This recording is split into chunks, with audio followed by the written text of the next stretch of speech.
difficult children, some people who are a bit distracting in the classroom, and I learned some tactics that really helped me with the situation.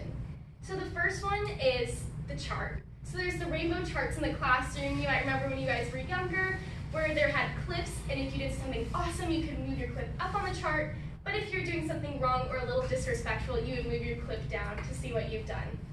The next thing I learned is when people happen to be talking, what you can do is once you start moving closer and closer to them, they eventually start paying attention and stop talking, and they have their full attention on me. And the next thing I learned is to really praise people with awesome behavior. So if on one side of the classroom people are talking, you want them to pay attention, but on the other side, you can say, wow, I see Miss Isabel back there. Her hands are crossed, her feet are under her desk, her eyes are on me, and it's magic. All of a sudden, because they want to be like her and get really good praise reports. So that is one thing I learned. And last but not least, the stare. So the stare, I give it a 99% success rate. This one works most of the time because when people are talking and they see those eyes locked on you, they know what they did wrong. And so here are some photos from my time in the classroom. It was such an amazing experience. I made such close relationship with some of the kids in just a few weeks, and that was really special to me. And as you can see on the top left, this picture absolutely blew my mind. These kids who are in first grade, 6 and 7-year-olds, are standing in front of their whole classroom giving a presentation. When I was 6 years old, I would have been absolutely mortified to stand up in front of my class. I don't think I started presenting in front of my class till my freshman year of high school. And these kids are doing it awesomely in first grade, so that really blew my mind. And for some nostalgia, this was my first grade class when I was in Miss Arsenal's. This class is so special to me, and I am so proud to say that out of these 20 people, 6 of them are actually still CIBACians, and I can call some of my best friends. So, the big question, would I pursue this career? Yes, absolutely. I absolutely love early elementary education, and if I get to do this with the rest of my life, I would be so thankful and so happy. And I'm proud to say that I really want to study this Department of Education in college, and hopefully I can do this for the rest of my time. And you know what they say, if you love your job, you never work a day in your life. Thank you.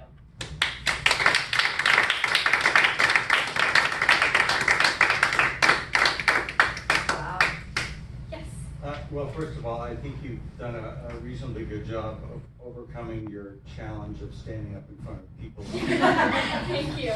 I appreciate that. Secondly, I'd like to find out what was your biggest challenge in getting this shadow opportunity?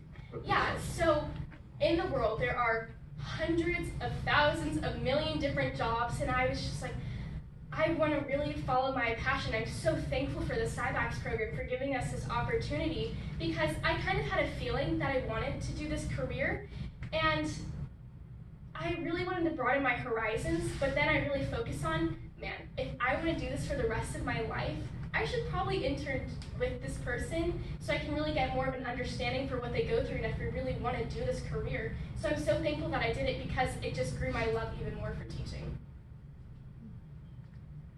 So what was the challenge? For like in the classroom? So there were a few challenges. There were some very difficult children in the classroom at some point. And another thing for me is, I do have to say, because of my size, I am, it's kind of sad, but I do have to say, I am some of the height of some of these 7-year-olds in the classroom.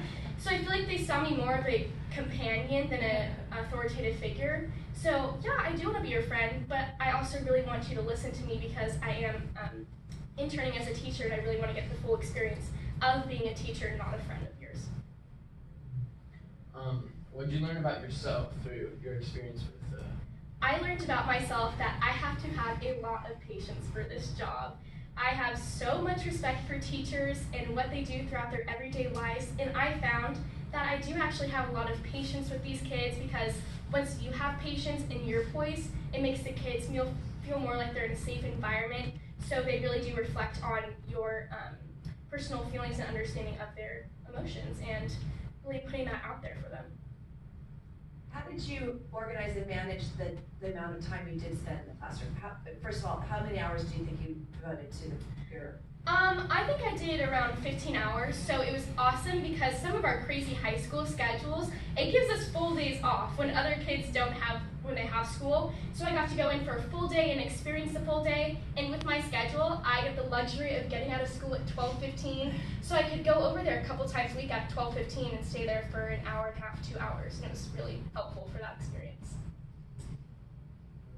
How do you think, if you could pick 3 adjectives that Miss Arsenal might use to describe you in your role in the classroom, what do you think those would be? I think definitely outgoing, because when you have this room full of 6 and 7-year-olds, if you're talking like this, they're not going to want to listen to you, and they're not going to want to listen to what you're saying, and they're probably going to forget it. But when you do have that emotion and feeling, I feel like they capture it more. And the next one I'd say is probably caring, because I do empathize with these kids and what they're going through, because elementary, that's a hard time, and when you just have to sit in your seat and listen to a teacher talk for so many hours, really empathizing with them, like, I know what you're going through, but hold on, we have just a couple more minutes till recess, and then they can really go out. And then another thing I would say is probably determined. I am a very determined person in everything I do, and even if the kids wouldn't listen to me, I would keep persistently going until I got their attention. So I think determined would be an awesome, amazing adjective to describe my position in that field. I have one final question, and that Yes. is, hypothetically speaking, Yes. if Mrs. Arsenal were in the room, what would she say you probably need to work on the most?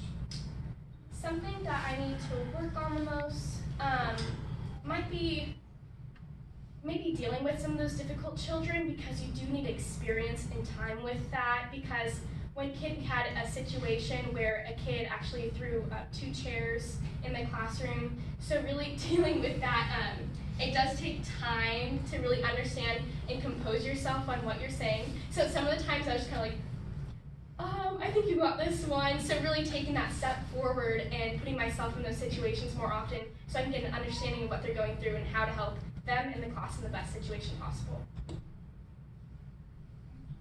Good job. You Thank you so much.